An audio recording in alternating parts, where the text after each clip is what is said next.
Kita tahu dia berdepan dengan Firaun yang zalim. Memang zalim tu lah, memang maha Firaun ni lah. Lepas tu dia berdepan pula dengan Bani Israel yang sangat-sangat cerewet dan sangat-sangat keras kepala. Sampai sekarang kita tengok macam mana perangai Israel, kita tahulah. Itulah perangai, mungkin sekarang ni mungkin lebih teruk lah. Dulu pun dah teruk dah.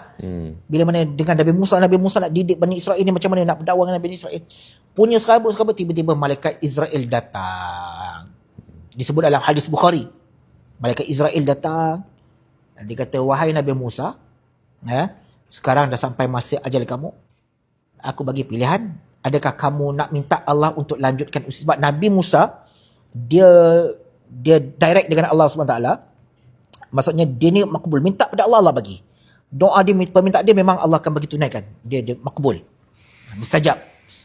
Adakah kamu nak minta kamu dilanjutkan usia panjang tempoh supaya aku tangguhkan kematian kamu, ataupun kamu pilih untuk cabut nyawa kamu dicabut sekarang?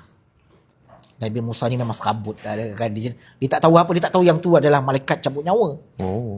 Itu pembacaan saya lah. Kemudian tu yang dia lempang tu. Selepas tu baru dia tahu itu adalah malaikat Israel, malaikat cabut nyawa. Lempangnya malaikat Israel tu sampai tercabut tanggal mati.